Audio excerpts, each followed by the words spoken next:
Hello, my name is Liebreif, and I consider myself to be the founder and leading expert on Remedial Vokobism.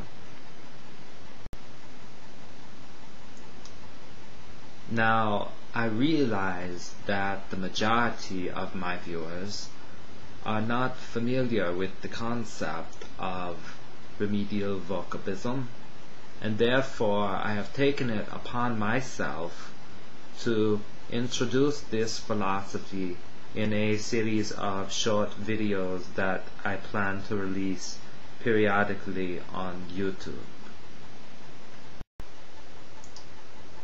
To properly explain the origins of this philosophy, I must first introduce you to my former partner, Martin Swift, and his half-sister, Francine Pessoa.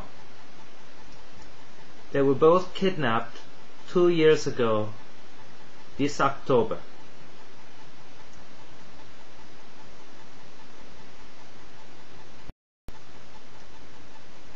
Martin was a graduate student at the University of Chicago in the economics department when we first met. I too was a student, a graduate student, but I was in an unofficial capacity. I was performing a psychological field study at a restaurant called The Grill, where I would compare the volume of conversations with the anatomical symmetries of the participants in these conversations. And though that has very little to do with what ultimately became Remedial Vokobism, it is interesting, and the findings that I made perhaps could constitute a branch of a philosophy in itself. So if any of you are feeling adventurous, I encourage you to further my research. Martin first spoke to me when I delivered him a plate of zucchini and squash at this restaurant. I would soon discover that this is his favorite meal. Well, he looked up at me from his papers, and with tears in his eyes, he said, "This world's more full of weeping than they can understand," motioning to the other patrons of the restaurant. Now, to the literary mind, it would be apparent that he was merely reciting a portion of the refrain from William Butler Yeats's poem The Stolen Child.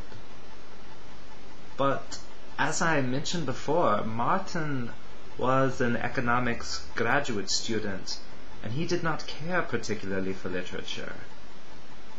And therefore, I believe that those tears that I saw in his eyes were not contrived, and that the line actually expressed his true emotions, and that the tears that greeted me were true sadness, that these tears were signs of a difficult life and a difficult past, and that perhaps when he looked at me, they were even tears of hope.